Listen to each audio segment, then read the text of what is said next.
నమస్తే అండి. నేను వాణి. ఈరోజు మనం డి. కామేశ్వరి గారు రచించిన 'మమకారం' అనే ఒక మంచి కథను విందాం. దబ్ దబ్ రాళ్ళ చప్పుడు. ఓరి మీ అమ్మ కడుపు కాల! ఒక్క పిందె దక్కనివ్వరర్రా వెధవల్లారా! పోతారా పోరా! ఏది కర్రేది? పిందె పడింది మొదలు దులిపి తీసుకుపోతారు దిక్కుమాలిన సంత. మధ్యాహ్నం కాస్త నడుం వాలిస్తే చాలు ఏ మూల పొంచి ఉంటారో ఈ గుంట వెధవలు. నట్టింట్లో గడప మీద తలపెట్టుకుని కొంగు వాల్చుకుని పడుకున్న పార్వతమ్మకి పడమటి గాలికి అప్పుడే చిన్న కునుకు పట్టింది. రాళ్ల చప్పుడుకి మెలకు వచ్చి పిల్ల వెధవల్ని తిట్టుకుంటూ లేచి బయటికొచ్చింది. పిట్టగోడెక్కి రాళ్లతో కర్రలతో మామిడికాయలు కొడుతూ కింద పడినవి ఏరుకుంటూ పిల్ల ముక్క పారిపోయారు పార్వతమ్మ కేకలకి. వాళ్ళు ఏరుకోగా మిగిలిన పిందెలన్నీ ఏరి కొంగును పోసుకొని లోపలికి నడిచింది ఆవిడ. పిల్లాడికి 4 పళ్ళు పెడదామంటే ఒక్క కాయ మిగిలిస్తేనా గుంట వెధవలు! ఏమిటే నీ గోల? నీకు ఆ కుర్ర వెధవలకి రోజూ ఇదే ఆట. నీ గోల నీదే గాని వాళ్ళేం మాన్తారా? నిద్రపో నీవు కాస్త విసుక్కుంటూ లేచారు గౌరీపతిగారు. మధ్యాహ్నం 2:30 ఏప్రిల్ నెల. అప్పుడే లేచి చన్నీళ్లతో మొహం కడుక్కొని కుండలో నీళ్లు ముంచుకు తాగి బాబిగాడు లేచాడా అన్నారు. అప్పుడేనా వెర్రినాగన్న ఎండను పడొచ్చాడు. తినగానే కళ్ళు వాలిపోయాయి చంటి వెధవకి. లేపబోకండి, పడుకోనియండి కాసేపు. ఏం ఎండలో అప్పుడే ఇలా మండిపోతున్నాయి. ఇంకా ఎండాకాలం అంతా ముందే ఉంది. ఆవిడ ఉస్సూరంటూ కొంగుతో మొహం తుడుచుకొని ఒత్తులు బుట్ట ముందుకు లాక్కుంది. కాస్త ఇంత ఉప్పు దబ్బాకు వేసి మజ్జిగ తేట చేసి పెట్టకూడదే? మధ్యాహ్నం తాగొచ్చు, ఎండలు ముదిరాయి కదా. ఇంకా కాఫీ మానేసి మజ్జిగ తేటిస్తుండు మధ్యాహ్నం.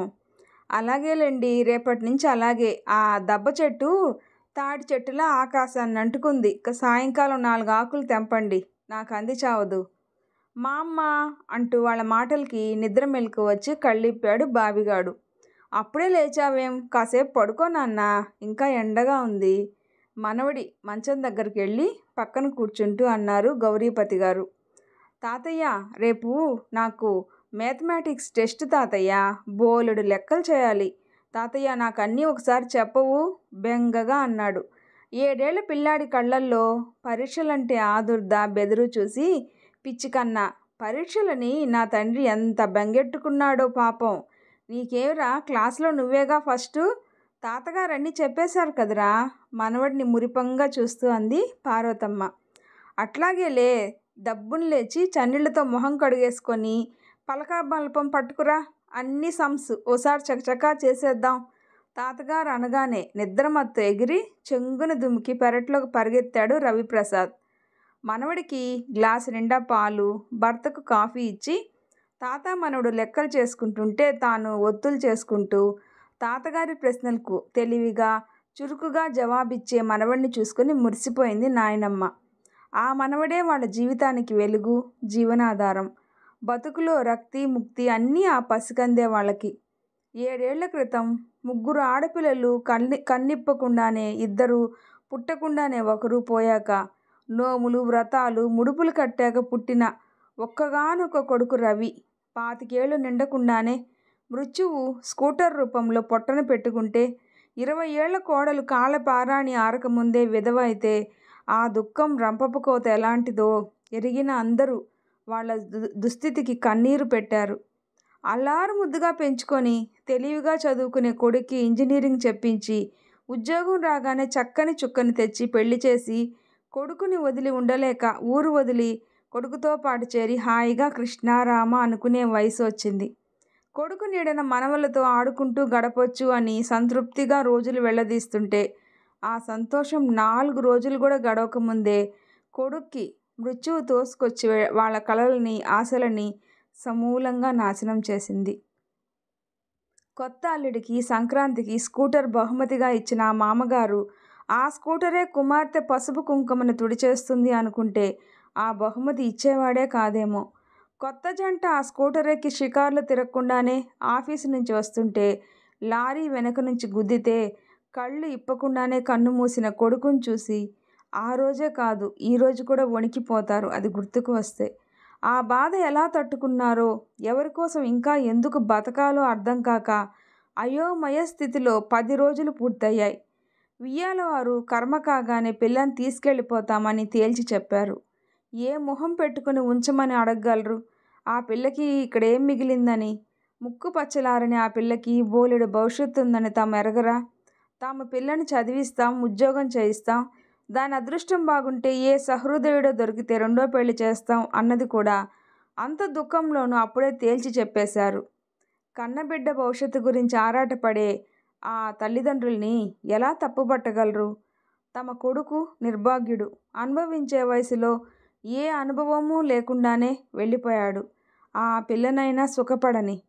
మళ్ళీ మూటా ముల్లా కట్టుకుని తమ ఊరు చేరాలి. చావలేక జీవోత్సవాల్లాగా మిగిలిన బతుకు ఈడ్చాలి. భగవంతుడా, ఏం పాపం చేశామని మాకీ శిక్ష అని కంటికి మింటికి ఏకధారగా ఏడ్చారు. భగవంతుడు మీ దుఃఖం చూడలేక వరం ఇస్తున్నాను, మీరు పోగొట్టుకున్నది భర్తీ చేయడానికి ఇది నా వరం అన్నట్టుగా 2.5 నెలలు కాపురం చేసిన కోడలు కొడుకు పోయిన 11వ రోజు బొళ్ళున వాంతి చేసుకుని కళ్ళు తిరిగి పడిపోయింది. డాక్టర్ వచ్చారు, అనుమానం చెప్పారు, పరీక్షలు చేయించారు. కోడలు నెల తప్పింది అన్న వార్త తెలియగానే వాళ్ళ కళ్ళల్లో మెరుపులు, గుండెల్లో ఉరుములు. భగవంతుడా, నీ లీలలు ఎంత విచిత్రం! మనసులోనే 1000 నమస్కారాలు పెట్టుకున్నారు. ఆ సంతోషం అరగంటైనా నిలవనీయకుండానే వియ్యపురాలు వియ్యంకుడు గుసగుసలాడుకుంటున్న మాటలు పార్వతమ్మ వింది. ఎంత ఘోరం, ఎంత పాపం, ఎంత అన్యాయం! తమ కొడుక్కి ప్రతిరూపం, తమ వంశాంకురాన్ని, తమ కూతురు భవిష్యత్తుకు అడ్డు అని ఆ అడ్డు తొలగించుకోవాలి అనుకుంటున్నారా? వణికిపోతూ భర్త చెవిన ఈ వార్త వేసింది పార్వతమ్మ. ఆయన నిర్ఘాంతపోయారు. వీల్లేదు, తమ కొడుకు ప్రతిరూపాన్ని తాము వదులుకోరు, ఇంత పాపానికి ఒడికట్టనియరు. తర్వాత ఇద్దరూ ఉయ్యాలవారి చేతులే కాళ్ళన్నట్టు పట్టుకున్నారు. దీనాతి దీనంగా బతకడానికి దొరికిన ఈ చిన్న ఆశని సమూలంగా మొగ్గలోనే తుంపేయొద్దని, కొడుకు గుర్తుగా మిగలనీయమని అర్థించారు. 3 నాళ్ల ముచ్చటైన కాపురం, ముక్కు పచ్చలారని తమ కూతుర్ని ఈ రూపంలో బంధిస్తే దాని భవిష్యత్తు ఏమిటి? దానికెందుకు ఈ బంధం అని వాదించారు వియ్యాలవారు. దాని బతుకు నాశనం కాకుండానే ఈ ఏర్పాటు అని వాదించారు. జవాబు చెప్పాల్సిన కోడలు జరుగుతున్నదేదీ అర్థం కానట్టు నిర్లిప్తంగా ఉండిపోయింది. మీ అమ్మాయిని ఒక్క 9 నెలలు బరువు మోయమనండి, మిగతా బరువంతా మేం జీవితాంతం మోస్తాం. తాళి కట్టించుకొని 3 నెలలు మా కొడుకుతో కాపురం చేసిన కోడల నుంచి ఇంకేం ఆశించం. ఈ బిడ్డ ఆమె బిడ్డ అని కూడా ఎక్కడా ఎవరికీ తెలియనివ్వం. ఈ ఒక్క ఉపకారం చేసి మా వంశాంకురాన్ని మాకివ్వండి అని బోరున ఏడ్చారు ఇద్దరు. రకరకాల తర్జన భర్జనలన్నీ జరిగాక ఆఖరికి బిడ్డ పుట్టగానే ఆ బిడ్డని వారికి అప్పగించి చేతులు దులుపుకునే షరతు మీద అంగీకరించి కూతుర్ని తీసుకుని వెళ్ళిపోయారు వియ్యాలవారు. ఆ 9 నెలలు ప్రతిరోజు ప్రతిక్షణం లెక్క పెట్టుకుంటూ గడిపారు. డాక్టర్ చెప్పిన తారీఖుకి వియ్యాలవారు ఏర్పాటు చేసిన ఊరి నర్సింగ్ హోమ్కి చేరుకున్నారు. కన్నతల్లి కళ్ళిప్పి బిడ్డను చూసుకోకుండా పార్వతమ్మ చేతిలో పెట్టి పంపించారు ఆ తల్లిదండ్రులు. ఆ తల్లి మనసేమిటో వాళ్ళకు తెలియదు. ఆ తల్లి తరపున ఆ తల్లిదండ్రులు వకాల్తా పుచ్చుకొని కూతురి భారం దించేశారు. ఆ క్షణం నుంచి వాళ్ళిద్దరికీ కంటి పాపైపోయాడు రవిప్రసాద్. మన రవి పోతూ పోతూ మనకిచ్చిన ప్రసాదం అండి వీడు, భగవంతుడిచ్చిన ప్రసాదం మనకు, రవిప్రసాద్ అందామండి అంది పొత్తిళ్లలో మనవడిని చూసుకొని మురిసిపోతూ. రైల్లోనే నామకరణం చేసి మన రవి మళ్ళీ పుట్టాడండి అని ఆ కళ్ళిప్పని పసికందుని ఒకరి నుంచి ఒకరు అందుకుంటూ మురిసిపోయారు. గత 7 సంవత్సరాల నుంచి ప్రతి క్షణం మనవడి కోసమే బతికారు. ఆ పసివాడితోనే వాళ్ళ జీవితం అయిపోయింది. ఆ పురిటి పసికందుని తీసుకొచ్చింది మొదలు ఇద్దరికీ క్షణం తీరిక లేనట్టు అయిపోయారు. ఆ పసిపాపను చూసుకుంటూ ఇద్దరూ పసిపాపల్లాగే సంబరపడిపోయేవారు. ఆవిడ కాలి మీద పడుకోబెట్టుకొని నీళ్లు పోస్తుంటే ఆయన పైనుంచి నీళ్లు పోసేవారు. ఆవిడ ఒళ్ళు తుడుస్తుంటే ఆయన కుంపటి తెచ్చి సాంబ్రాణి పొగ వేసేవాడు. ఆయన పౌడర్ అద్దుతుంటే ఆవిడ బొట్టు నుదుటిన పెట్టేది. ఆయన పాల సీసా కడిగి తెస్తే ఆవిడ పాలు కలిపి పెట్టేది. ఆ పసివాడు పాలు ఆబగా తాగుతుంటే కన్నాకి ఎంత ఆకలో చంటిముండ ఎలా తాగుతున్నాడో అనుకుంటూ చూసేవారు. వాడు ఉచ్చపోసిన గుడ్డలు ఆవిడ మారుస్తుంటే ఆయన ఆ గుడ్డలు ఎండలో ఎండేసి వచ్చేవారు. వాడిని పడుకోబెట్టి ఆవిడ వంట చేస్తుంటే ఉయ్యాల దగ్గర కూర్చొని ఆయన పేపర్ చదువుకునేవారు తాడు లాగుతూ. వాడు కాస్త కదిలితే చాలు, బాబు ఏడుస్తున్నాడే అని ఒక కేక పెట్టేవారు. ఆవిడ పని చేసినంతసేపు ఆయన వంతు చూడడం. ఆయనకు అన్నం పెట్టి ఆయన అన్నం తిన్నంతసేపు మనవడి దగ్గర కూర్చొని ఆయన తిని వచ్చాక తను తినేది. పిల్లాడు ఎక్కడ లేస్తాడోనని రాత్రిళ్ళైతే వేరే పడుకోబెడితే వాడు లేచి ఏడిస్తే వినపడకపోతేనో అనుకొని ఇద్దరి మధ్య పడుకోబెట్టుకోవడానికి నవ్వారు మంచాలైతే కుదరదు అని డబుల్ కాటు బల్లల మంచాలు చేయించుకొని మనవడిని మధ్యలో పడుకోబెట్టుకునేవారు. వాడు కదిలితే చాలు ఇద్దరిలో ఎవరో ఒకళ్ళు వచ్చి కూర్చునేవాళ్ళు. 2వ నెల నుండి నవ్వులు మొదలు పెట్టగానే ఇద్దరు చిన్న పిల్లల్లాగా చూడవే ఎలా నవ్వుతున్నాడో, చూడండి నన్ను చూసి నవ్వుతున్నాడండి అంటూ సంబరపడిపోయేవారు.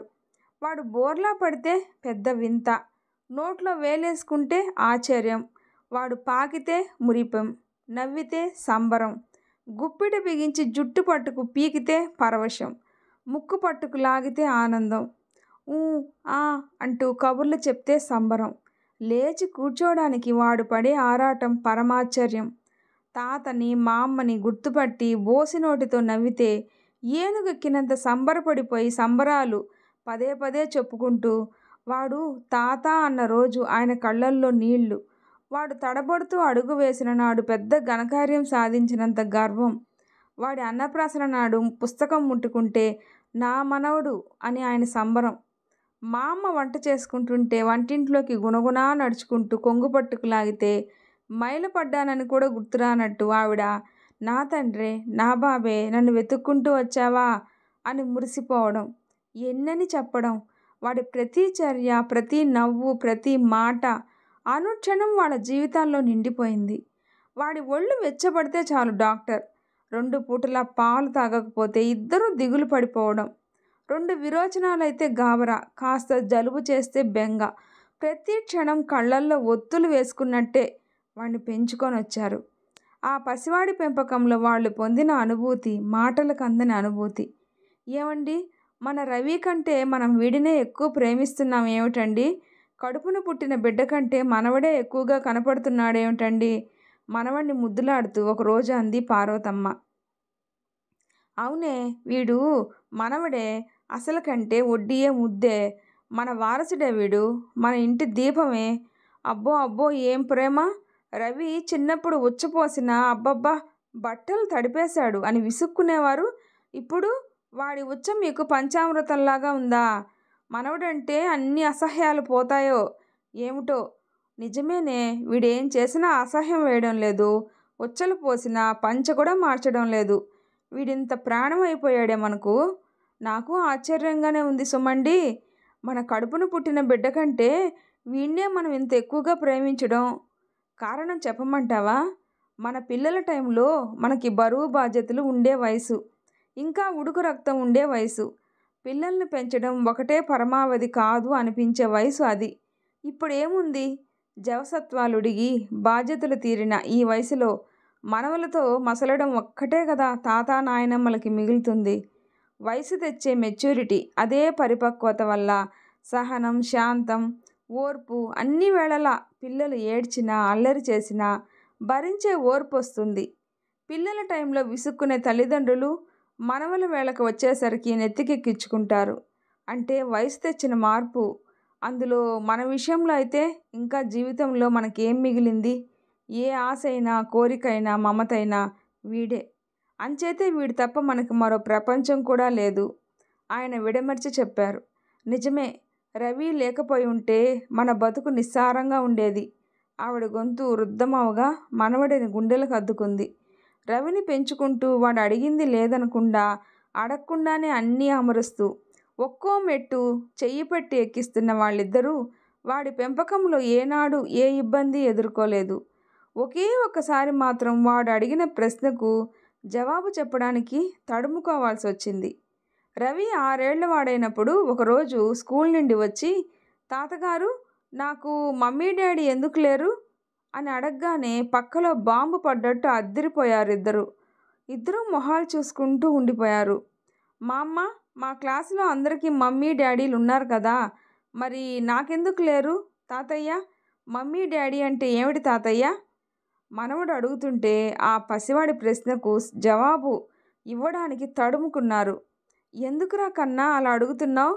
మమ్మీ డాడీ ఇవన్నీ నీకెలా తెలిసారా బాబీ? తాతగారు మనవడిని దగ్గరికి లాక్కున్నాడు. మరే సునీల్ లేడు, అస్తమానం మా డాడీ మా మమ్మీ అంటుంటాడే. మమ్మీ డాడీ అంటే ఎవర్రా అంటే, మమ్మీ డాడీ అంటే తెలీదు అని నవ్వాడు. అన్నం పెట్టి నీళ్లు పోసి బట్టలు తొడిగి అన్నం చేసేది మమ్మీ, ఆఫీస్కి వెళ్ళి డబ్బులు తెచ్చేది డాడీ అని చెప్పాడు. అప్పుడు నేనేమో పో అన్నం పెట్టేది మా అమ్మ, స్కూల్కి తీసుకొచ్చే తాతయ్య అని చెప్పాను. వాడేమో అప్పుడు నీకు మమ్మీ డాడీలు లేరు కదా, మీ మా అమ్మ తాతయ్య చేస్తున్నారు, అందరికీ మమ్మీ డాడీలే చేస్తారు, అందరికీ ఉండి నాకెందుకు లేరు తాతయ్య? పెద్ద పెద్ద కళ్ళు తిప్పుతూ అనుమానంగా అడిగిన ఆ ప్రశ్నకు గుండె నీరైంది. పార్వతమ్మ కళ్ళల్లో నీరు తిరిగింది. నా కన్నతండ్రి, నీ పసి మనసుని ఎవర్రా ఇలా తూట్లు పొడిచింది? నీకు మేమున్నాం నాన్న అనుకున్నారు మనసులో. ఆ పసివాడికి నీ డాడీ చచ్చిపోయాడు, నీ మమ్మీ కని వెళ్ళిపోయింది అని చెప్పడం, చెప్పి ఆ పసి మనసును నొప్పించడమా? ఆ సునీల్కి ఏం తెలియదురా కన్నా, నీకు మమ్మీ డాడీలు లేకపోవడం ఏమిటి? నీ డాడీ మమ్మీలు ఫారిన్లో ఉన్నారు. ఫారిన్ అంటే ఏమిటో తెలుసా? అమెరికా. అబ్బో, ఇక్కడి నుంచి ఎంత దూరం అనుకున్నావు? విమానంలో అలా గంటలు గంటలు వెళ్ళాలి. అక్కడ మీ డాడీకి పెద్ద ఉద్యోగం, పెద్ద ఇల్లు, ఇంత పెద్ద కారు అన్నీ ఉన్నాయి. నీకు మమ్మీ డాడీ లేరని ఎవరన్నా అంటే అలా చెప్పు. మనవడిని తృప్తిపరచడానికి, ఆ పసివాడి మనసు గాయపడకుండా ఉండడానికి చిన్న అబద్ధం ఆడటానికి కూడా జంకలేదు గౌరీపతి గారు. మరి మమ్మీ డాడీ ఉంటే నన్నెందుకు ఇక్కడ వదిలేశారు? నన్నెందుకు తీసుకెళ్ళలేదు అక్కడికి? సందేహంగా అడిగాడు. ఈసారి జవాబుకి కాస్త తడుముకున్నారు ఆయన. నువ్వు పుట్టినప్పుడు ఇంత చిన్నవాడివి కదా, నిన్నక్కడికి తీసుకెళ్తే అక్కడ మన దేశంలో మాదిరి పనివాళ్ళు ఉండరు, అన్ని పనులు మీ మమ్మీయే చూసుకోవాలి. ఇంత చంటివాడిని తీసుకెళ్తే మీ మమ్మీకి కష్టమవుతుంది, పెద్దయ్యాక తీసుకెళ్తామని వదిలేసి వెళ్ళారు. మరో అబద్ధం సునాయాసంగా ఆడేశారు. మరి నేను ఇప్పుడు ఇంత పెద్దయ్యాను కదా, తీసుకెళ్ళలేదే? మరో సందేహం. మరి మరి మీ అమ్మ అక్కడ ఆఫీస్కి వెళ్ళి ఉద్యోగం చేస్తుంది కదరా, ఇంట్లో నీ ఒక్కడివి ఉండాలి అని ఇక్కడ నాయనమ్మ తాతయ్య ఉన్నారు కదా, మాకు కాలక్షేపం అవుతుంది అని ఉంచేశారా బాబీ? ఆ జవాబు ఆ పసివాడికి నచ్చినట్లేదు. మొహం కాస్త అప్రసన్నంగా పెట్టి, అయితే నేను ఎప్పుడు ఇక్కడే ఉండిపోవాలా? మమ్మీ డాడీ అసలు తీసుకెళ్లరా నన్ను? ఆ పసివాడి మనసులో నిండిన అసంతృప్తి, ఆ కళ్ళల్లో ప్రతిఫలించిన నిరాశ తాతగారి మనసుని కలిచివేసింది. ఎందుకుండిపోతావురా? నువ్వు ఇంకాస్త పెద్దవాడివయ్యాక ఓ రోజు మమ్మీ డాడీ వచ్చి తీసుకెళ్ళిపోతారు. ఇంత పెద్ద కారులో వస్తారు, బోలెడు బొమ్మలు, పుస్తకాలు, బట్టలు నీకోసం తెస్తారు తెలుసా?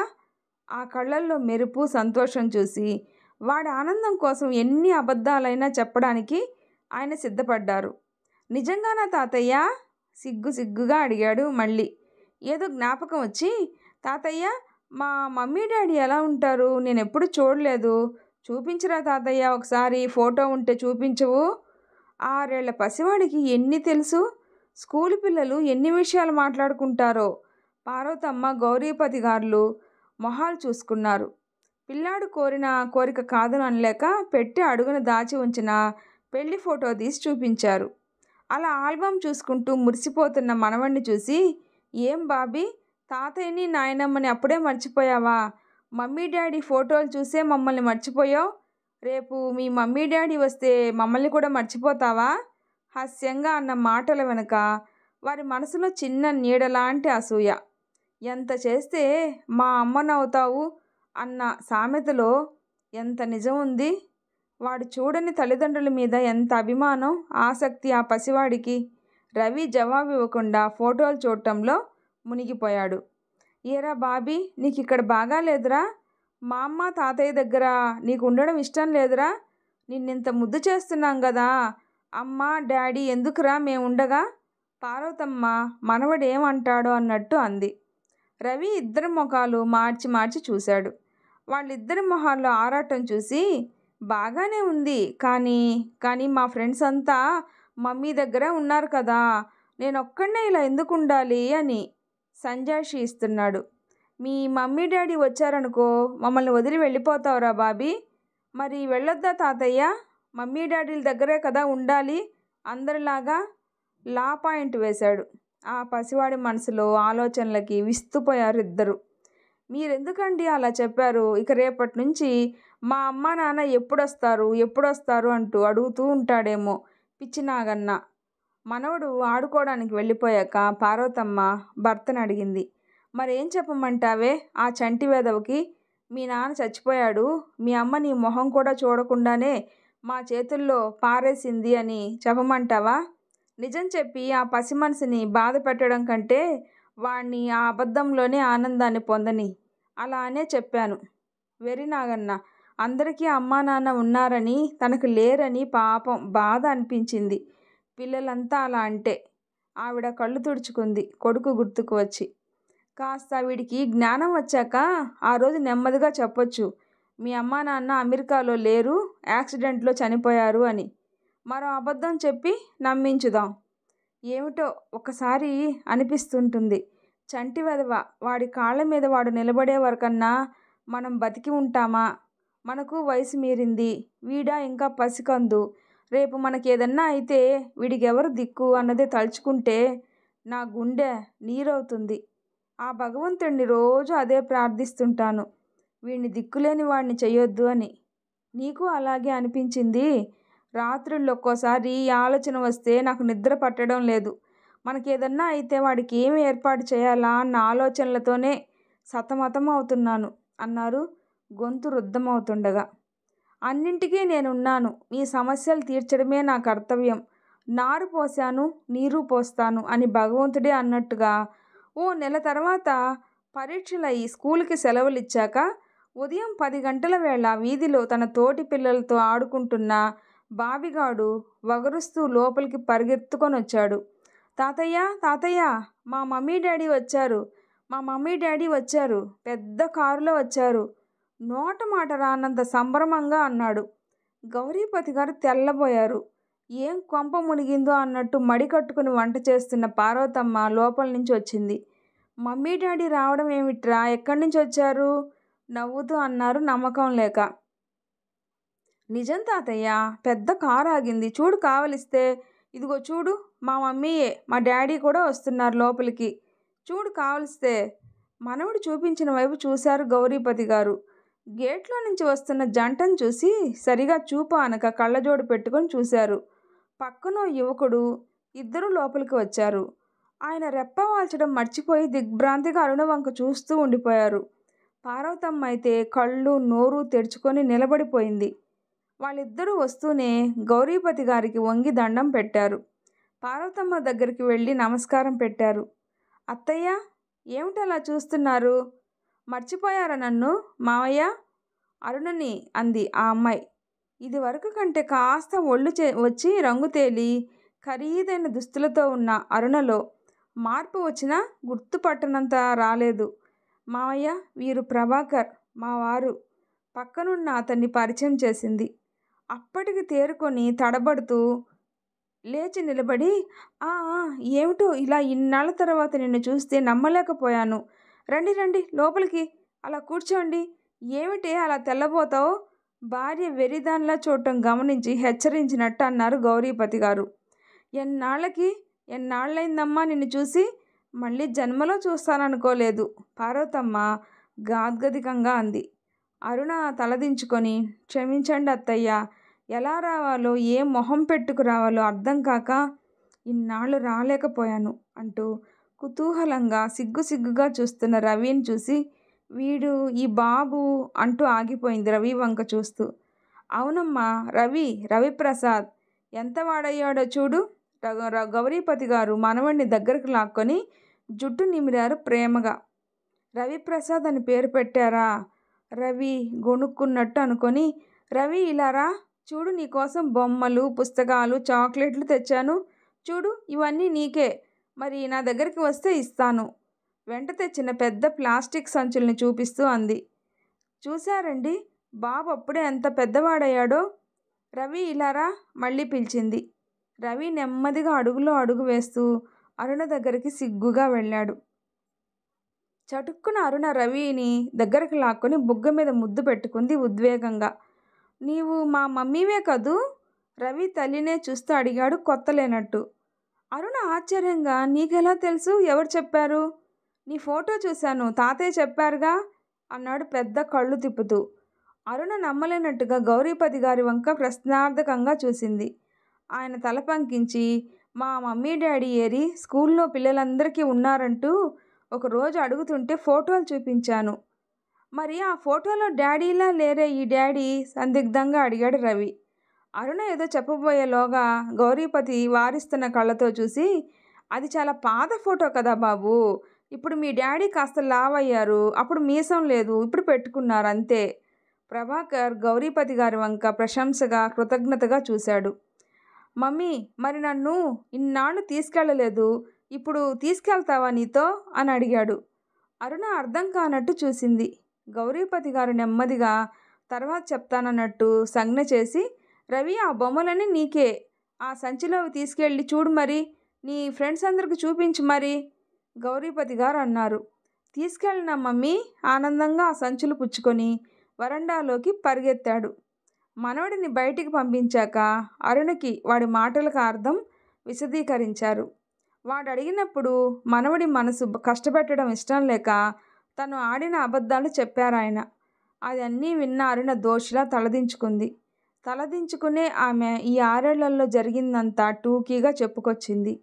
భర్త పోయాక అదొక రకం షాకులో కొన్నాళ్ళు అసలు జరిగిన నష్టం ఆమెకు తెలియలేదు. తాను కోల్పోయింది కొద్ది కొద్దిగా అర్థమయ్యే వేళకి నెలలు నిండుతుండటంతో ఇంట్లో తల్లి తండ్రి తనని, ఈ బిడ్డ తనకి ఎలా భవిష్యత్తులో అడ్డు ఎలా అవుతాడో, పట్టుమని 20 ఏళ్ళు కూడా లేని తనకి బోలెడు భవిష్యత్తు ఉందని, భర్త పోయాడని దిగులుతో జీవచ్చంలాగా బతకక్కర్లేదని, అందం, చదువు, డబ్బున్న తనని ఎవరో ఒకరు పెళ్లాడతారని, పెళ్ళి అయ్యే వరకు చదువుకుంటూ ఉద్యోగం చేసుకుంటూ ఉండొచ్చని, ఈ బిడ్డ ఉంటే ఏ మగాడు పెళ్ళికి ముందుకు రాడని, పెళ్ళి కాకుండా పసిబిడ్డను పెట్టుకొని ఇంకో 50-60 ఏళ్ళు అన్ని కోరికలు చంపుకొని బతకడం కష్టం అని రకరకాలుగా భవిష్యత్తుని చీకటిగా చిత్రీకరించి ఆమెని మెంటల్గా ప్రిపేర్ చేశారు. బిడ్డని కళ్ళతో చూస్తే మమకారం పుట్టుకొస్తుందని, కొన్ని రోజులు ఉంచుకుంటే అటాచ్మెంట్ పెరుగుతుందని, ఇంతకీ బిడ్డని ఏ అనాథాశ్రమంలోనూ పడేయటం లేదు కదా, తాత నాయనమ్మల దగ్గర ముద్దుగా పెరుగుతాడని, ఆ విషయంలో బెంగ అనవసరం అని, అసలు వారి దుఃఖం చూడలేకే, వారి కోరిక కాదు అనలేకే దీనికి ఒప్పుకున్నామని, బిడ్డను కని వారికి అప్పగించి ఈ అధ్యాయానికి ముగింపు చెప్పి కొత్త జీవితం ప్రారంభించాలని రకరకాలుగా నచ్చచెప్పి మెంటల్గా ప్రిపేర్ చేశారు. బిడ్డను అప్పగించాక కళ్ళారా చూడని బిడ్డ కోసం కడుపులో పేగు కదిలేది. అమ్మా నాన్న ఓదార్పులతో, ప్రేమాభిమానాల మధ్య గతం అంతా ఒక పీడకల అనుకొని మర్చిపోవడానికి ప్రయత్నిస్తూ కాలేజీలో చేరింది. ఎంఏ పూర్తి చేసి ఏదో ఒక ఉద్యోగంలో చేరుదాం అనుకునే లోపలే తల్లి తండ్రి పెళ్లి ప్రయత్నాలు ఆరంభించారు. పేపర్లో వేశారు. వచ్చిన దరఖాస్తుల్లో ప్రభాకర్ నచ్చాడు. ప్రభాకర్ విశాల హృదయం చూపెట్టి తనని చేపట్టడానికి వచ్చినందుకు, ప్రభాకర్ లాంటి విద్యాధికుడు, ఉన్నత ఉద్యోగి ఓ రెండో పెళ్లి చేసుకునేందుకు వచ్చిన అతని సహృదయానికి తమ తల్లిదండ్రులు తమ అదృష్టం అని పొంగిపోయారు. 4 ఏళ్ల క్రితం పెళ్ళయింది. 1-2 ఏళ్ళు గడిచినా బిడ్డలు కలగలేదు. ప్రభాకర్కి చంటి పిల్లలంటే ఎంతో ప్రేమ. బిడ్డలు కావాలని తహతహలాడాడు. 3 ఏళ్ళు గడిచినా గర్భం దాల్చకపోవడంతో అనుమానం వచ్చి ఇద్దరూ అన్ని రకాల పరీక్షలు చేయించుకున్నారు. రిపోర్ట్లలో ప్రభాకర్ స్పెర్మ్ కౌంట్ తక్కువ అని తేలింది. పిల్లలు కలిగే అవకాశం చాలా తక్కువ అన్నారు. మందులిచ్చారు, అయినా ఫలితం కనిపించలేదు. ప్రభాకర్ పిల్లల కోసం కలవరించసాగాడు. ఆఖరికి అనాథాశ్రమం నుంచి తెచ్చి పెంచుకోవాలని నిర్ణయించాడు. పిల్లలు కలగరు అని తేలిపోయిన దగ్గర నుంచి, ప్రభాకర్ బిడ్డను పెంచుకోవాలని నిర్ణయించిన దగ్గర నుంచి అరుణ తనకి బిడ్డ ఉన్న సంగతి చెప్పాలి అని ఆరాటపడింది. ఇన్నాళ్ళు దాచి ఇప్పుడు ఈ విషయం ఎలా చెప్పడం, చెప్తే ప్రభాకర్ ఎలా తీసుకుంటాడోనని సతమతం అయిపోయింది. తన కన్నబిడ్డ ఉండగా ఎవరో అనాథను ఎందుకు పెంచుకోవడం అని ధైర్యం చేసి ఉన్న సంగతి చెప్పి క్షమాపణ కోరింది. మొదట్లో ఆ సంగతి ఇన్నాళ్ళు దాచినందుకు హర్ట్ అయినా అరుణ బిడ్డని తన బిడ్డగా అంగీకరించాడు. సంతోషంగా వింటున్న గౌరీపతి పార్వతమ్మల మొహాలు పాలిపోయాయి. ఒకరి ముఖం ఒకరు చూసుకుంటూ ఆదుర్దాగా చూసుకున్నారు. వారి కళ్ళల్లో అలజడి, గుండెల్లో అదురు. వణికిపోయారిద్దరూ. ఇలా అడగడం అన్యాయం అని మాకు తెలుసు సార్. కానీ బిడ్డలు లేని మాకు అరుణ బిడ్డని అప్పగించగలిగితే మా వంటి అదృష్టవంతులు లేరనుకుంటాం. ఇది మీకు చాలా బాధాకరమైన విషయం అని తెలుసు. ఇలా అడగడం అనుచితం అని కూడా తెలుసు. ఎన్ని రోజులో ఆలోచించి ఆఖరికి అడగాలని మీరు అంగీకరిస్తే తీసుకువెళ్దామని వచ్చాం, ప్రభాకర్ నెమ్మదిగా అన్నాడు.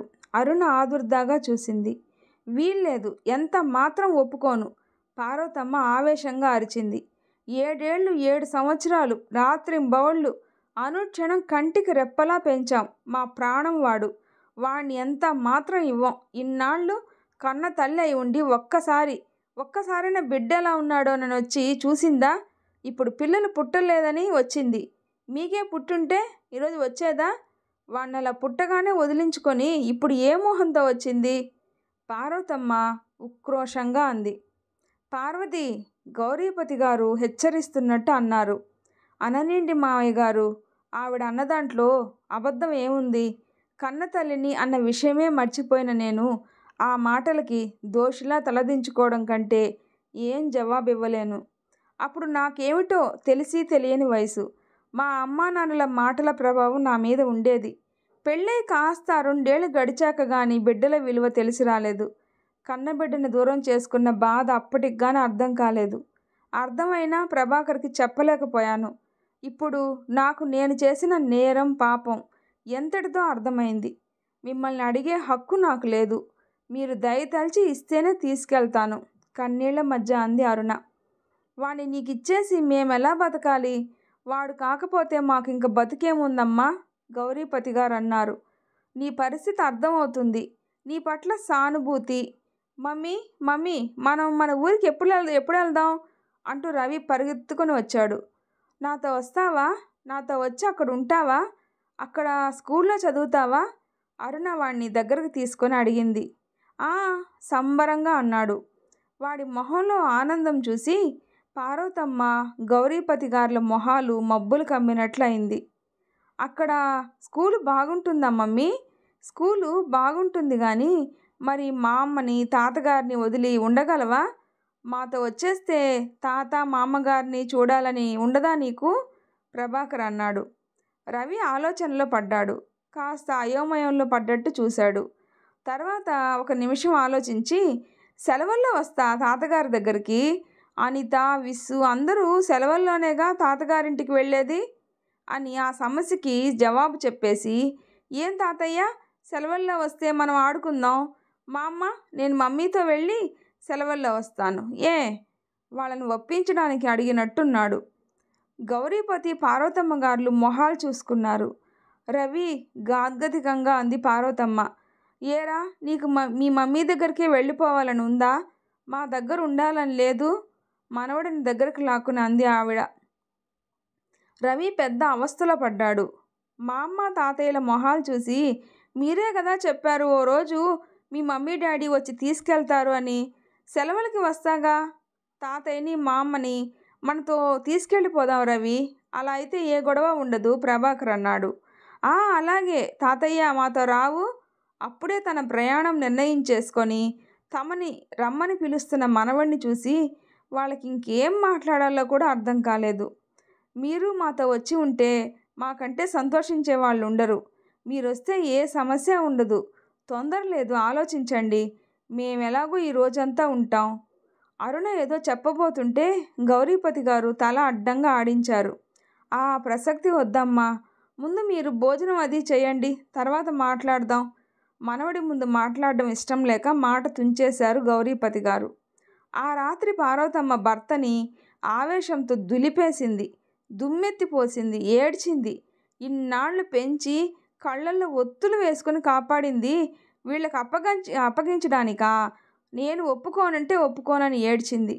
మీరే అనవసరంగా వాడికి మీ మమ్మీ డాడీలు వచ్చి తీసుకెళ్తారని చెప్పారు. లేకపోతే వాడు వెళ్తాననేవాడే కాదు. ఇంత కష్టపడి మన వంశాంకురం పెంచుకొని వాళ్ళకి ఇయ్యమని ఎలా చెప్తున్నారండి? వాడిని విడిచి ఎలా ఉండాలండి? ఇవ్వలేమని చెప్పేయండి.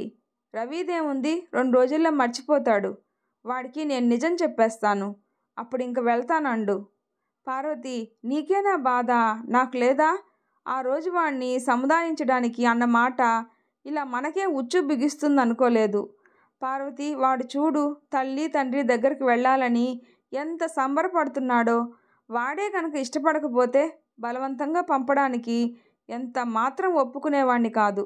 ఆ పసివాడికి తల్లిదండ్రుల దగ్గర ఉండాలని ఉందే అందరి పిల్లల్లాగా. వాణ్ణి మనం ఎలా సముదాయిస్తాం? ఏమని నచ్చ చెప్తాం? పంపించలేదని మన మీద వాడు కోపం పెంచుకుంటే, తన మమ్మీ డాడీల నుంచి మనం దూరం చేస్తున్నామన్న భావం వాడికి కలిగితే, వాడి దృష్టిలో మనం దోషులమయ్యాక ఇంకెందుకే మన బతుకు? పార్వతి, అరుణ సంగతి స్త్రీగా ఒక్కసారి ఆలోచించు. మాతృత్వపు మమతలు ఎలాంటివో తెలియని ఆ అమ్మాయికి తన బిడ్డ కావాలంటున్న ఆమెకి బిడ్డని దూరం చేయడం న్యాయమేనా? మరో బిడ్డకు తల్లి అవ్వలేని ఆ పిల్లకి బిడ్డ ఉండి వాడిని దూరం చేయడం సబబేనా? తల్లిగా ఆమెకు అన్ని హక్కులు ఉన్నాయి. ఆమె గట్టిగా అడిగితే కాదనే హక్కు మనకెలా ఉంది? ఆ అమ్మాయి హక్కు అని నిలదీయడం లేదే. పుత్రభిక్ష పెట్టమని అర్థిస్తుంది. పోతే మనం ఇంకో సంగతి ఆలోచించాలి. మన తర్వాత వాడి గతి ఏంటి అని ఇన్నాళ్ళు దిగులు పడుతున్నాం. ఇప్పుడు దేవుడే ఈ సమస్యకి పరిష్కారం ఇదిగో అన్నట్టు వీళ్ళని పంపినప్పుడు ఈ అవకాశం వదులుకుంటే మన తర్వాత వాడి గతి ఏమిటి? నిజమే, వాడిని వదిలి మనం బతకలేం. మన బతుకులు చీకటైపోతుంది. కానీ మన స్వార్థం కంటే వాడి బాగు కోరే వాళ్ళంగా వాడి భవిష్యత్తు ముఖ్యం మనకు. మనకంటే ఇంకా బాగా పెంచుతారు. ఇంకా మంచి స్కూలు, మంచి బట్టలు, మంచి భవిష్యత్తు ఇస్తారు. పార్వతి, తల్లి తండ్రి మధ్య పెరగాలన్న వాడి కోరిక కాదనడం, ఆ ఆనందాన్ని వాడికి అందని ఆ అబ్బాయి వీడికి తండ్రేలా అవుతాడండి? కన్న కొడుక ఏమిటి? రేపు వీడిని సరిగా చూస్తాడని ఏముంది? ఉక్రోషంగా అంది. అతను మంచివాడిలాగానే ఉన్నాడు. అతనికి తనకి బిడ్డలంటూ లేరు కనుక వీడిని బాగానే చూసుకోవచ్చు. అయినా కన్న తల్లి ఉండగా వాడికి ఏం లోటు జరుగుతుంది? పార్వతి, రేపు వీడే కాలేజీలో చదవాలంటే మనల్ని వదిలి వెళ్ళడు. అలాగే అనుకుందాం ఇప్పుడు కూడా. ఆవిడికి నచ్చజెప్పబోయాడు. రెక్కలొచ్చిన పక్షులు గూడు వదిలి వెళ్ళడం సహజం. రెక్కలే రాని పసికోనండి తెలియక ఎగరాలని ప్రయత్నిస్తుంటే హెచ్చరించడం మన బాధ్యత కదా. రెక్కలు రాని పక్షే కానీ ఈ గూడు వదిలి ఇంకో గూటికి వెడుతున్నాడు. ఇంకా సుఖంగా ఉండే గూడు దొరుకుతుంటే వాణ్ణి బంధించి ఉంచాలి అనుకోవడం మన స్వార్థం. పార్వతి, అర్థం చేసుకో. వాణ్ణి వదిలి నేను మాత్రం బతకగలనా? నరకమే మనకు వాడు లేని బతుకు. కానీ ఇది తప్పదని మనం అర్థం చేసుకోవాలి. ఆయన రాత్రంతా భార్యకి నచ్చచెప్తూ సముదాయిస్తూ ఏడుస్తున్న ఆవిడ్ని ఓదారుస్తూ తెల్లవారేసరికి ఆవిడ్ని మెంటల్గా ప్రిపేర్ చేశారు. గత 3 రోజులుగా ఆ ఇంట్లో శ్మశాన నిశ్శబ్దం ఆవరించింది. ఆనాడు కన్నబిడ్డని పోగొట్టుకున్న దుఃఖం కంటే ఈనాడు మనవడు దూరమైన దుఃఖం భరించరానిదిగా ఉంది వారికి. పార్వతమ్మ 2 రోజులు అన్నం ముట్టలేదు. గౌరీపతి గారు పడుకున్న పడక కుర్చీ వదల్లేదు. మనవడు వెళ్ళిపోయిన దుఃఖం కంటే ఆ మనవడు అంత సంతోషంగా ఎన్నడూ మొహం కూడా చూడని వారి వెంట తమని వదిలి వెళ్ళిపోవడం వారికి కొత్తగా ఉంది.